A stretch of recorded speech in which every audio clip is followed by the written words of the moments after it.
the fandom war that occurred around Gaim, the infamous Subgoku war, of which we are still feeling the aftermaths of today. Let me give you the quick version so we can get to the show. Yeah. So back in 2013, we didn't have all these extra groups we do now. We didn't have Flame, we didn't have Izu, we didn't have Genom Corp, understandably, which it'd be weird if they did. We didn't have Excite, we didn't have any of these other groups. We had TV Nihon, and we had Overtime, basically. There was a couple like smaller groups, but they weren't doing like the weekly stuff. So in terms of the weekly stuff, we definitely did not have Orange Lion. No, well, I mean, even when we had Orange Lion, we didn't have Orange Lion. So what happened is that Overtime decided that they were not going to sub Gaim. Now, they did not give any official reason as to why when they announced that they weren't going to do the show. They just said, we've decided that we're not going to translate the show this season. As we later found out, it was because the group's lead translator, Heat Metal, was a big baby crybaby bitch, and it was like, the suits look like shit, I don't want to do the show, we're skipping it. Which on one hand is good enough reason as any, because he's doing this for free as a fan for other fans, and he doesn't need to have any good reason, which, fine. But at the same time, trying to be nice and professional and giving like a really half-assed excuse and then having to have that leaked out later, it kind of set a bad precedent, which even nowadays they're still really showing. But besides the point, luckily, as we all thought, there was another group that was around called Acer. Acer is a group that really hasn't done anything, or hadn't done anything, I guess, up to that point. They did Forze, they did Wizard, and I think that was it before Gaim. Acer was basically just Diet Overtime in the sense that 90% of their staff was exactly the same as Overtime. The only difference is that they had a different translator, a man who went by the name of Magenta. The man, the myth, the legend. The man, the myth, the legend, the fruit, Magenta. So. You're not even wrong there. But we'll get to that at the end of the story. Now, Magenta was already not a particularly popular person, mostly because as a translator, he's fine. He clearly has an understanding of the language enough to be able to translate it, but he has a problem where, much like early Overtime did, he felt the need to over-translate and translate what was not necessary at points. Like, if there was a joke, and it's a fairly understandable joke, but it's like a language kind of joke, or it's a cultural joke, he would just, instead of trying to, make it, figure out a way to explain it to an English audience without having to put translator notes, he would just fucking make up a new joke completely that didn't fit.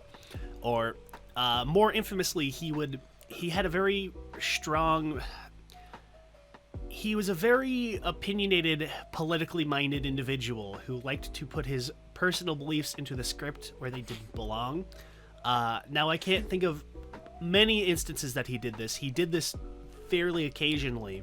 The only instance I can think of immediately off the top of my head was in Forze, where there was a couple of episodes where he completely changed Tomoko's lines and turned her into, like, a ridiculously obnoxious, like, stereotypical rad femme kind of character, which doesn't fit with her character at all.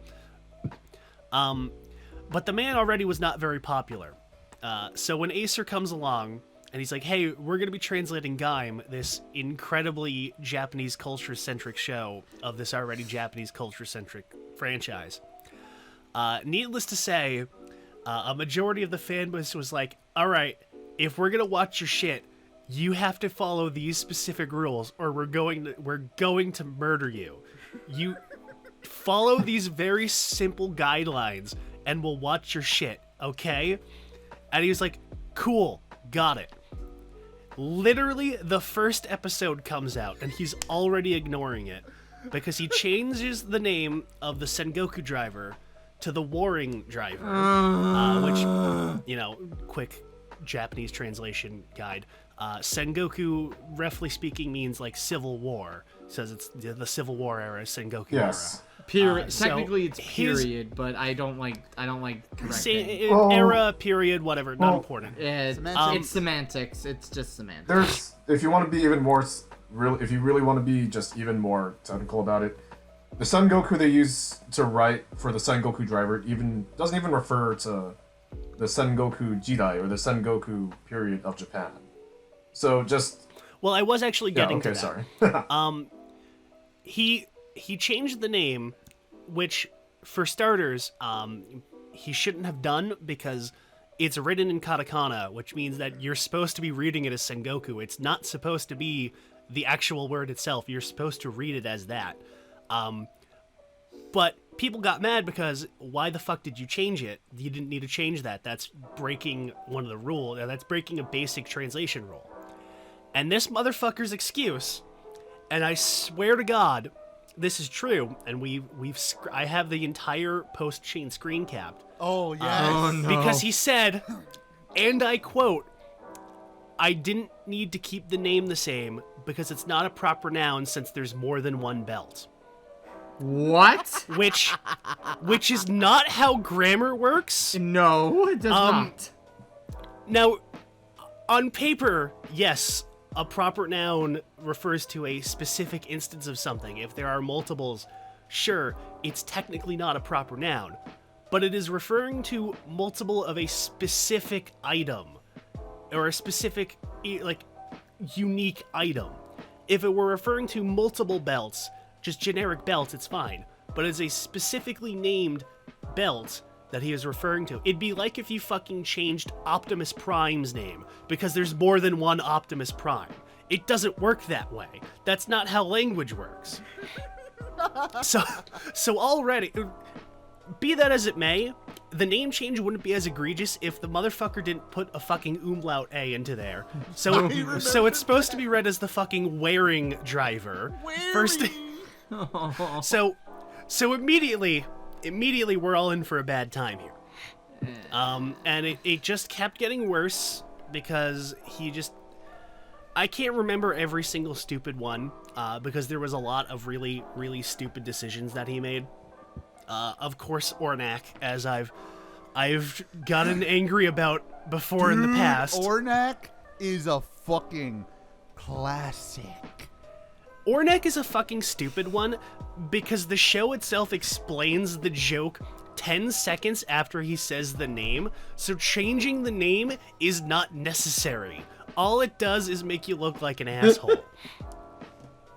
But yes, the wearing driver one was an infamous one, and I do remember him after we found out that it was named after Professor Sengoku, that he changed his name as well. But again, the OZC subs have his name as Sengoku, and I could not find the originals just to verify.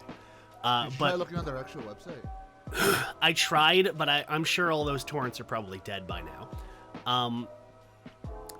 But, and of course, and if you're wondering, this is where the Professor Warren Statesman meme comes from, because they changed his name. Because they changed they kept changing his name further as like a joke. You know, not the subs did, but fans came up with the name as a joke to make fun of him. And it just kept going from there, and getting really bad and really egregious, and Magenta's attitude and just kind of overall behavior really just kept compounding the issues. So this is where we get to the fun part of the Subgoku era, where people got so fucking fed up of Magenta's bullshit, even if it was like, oh, Ornak's name is only said once in this episode. People would download his scripts just to scrub the names back to the original terminology and then re-upload those. Oh my god. It would get to that point where people would be doing their own fixes, different fixes, changing some things, changing other things. You had other people doing their own translations. You had other people just doing full rewrites based off of Acer's subs. You had some people taking TV Nihon stuff and doing scrub jobs on that just to get avoid as much as Acer as possible. And then it got really fucking ridiculous when we had people doing scrub jobs of previous existing scrub jobs of unique translations, all of which usually only lasted like an episode or two because, surprise, surprise, translating is much harder than it seems. It got really, really unnecessarily intense and insane, and it's one of my favorite examples of this is serious business in like a fan base. Like translation is serious business, guys. This is why people put in this effort and got so absolutely insane. I don't think anybody who like started up around that time is still around. I think Ragnarok stuck around for a little while to do Blade, but he kind of disappeared around the time of Xaid, so I don't really remember if he's doing anything, which is a shame because he was kind of a cool guy. But yeah, that's the long and short of the Subgoku era.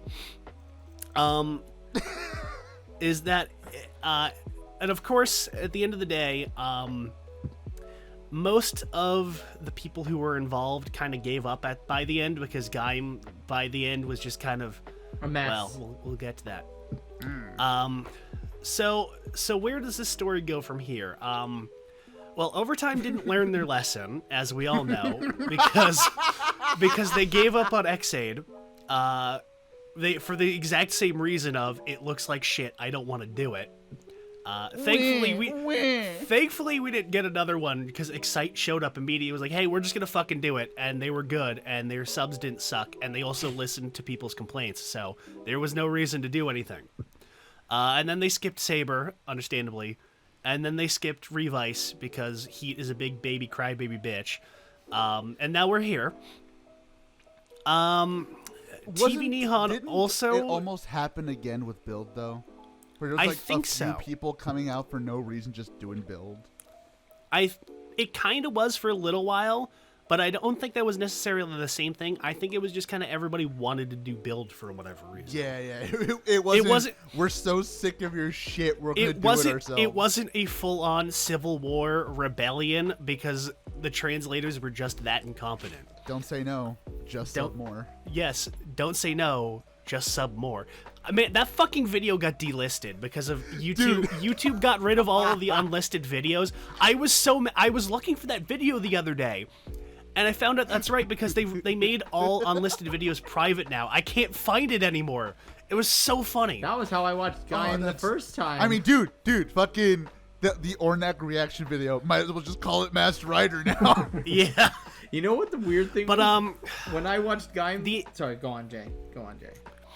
Let me finish up the Subgoku War story so we can actually get to the show.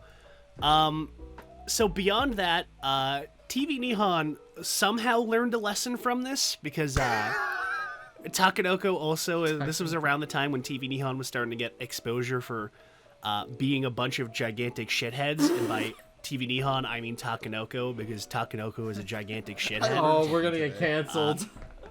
No, this is fair because he did a lot of not bueno stuff on his forum because for starters he used to harass people who started trying to do fan subs for a while because he was really controlling, and it wasn't really until Overtime came along that anybody kind of really was like, go fuck yourself to him.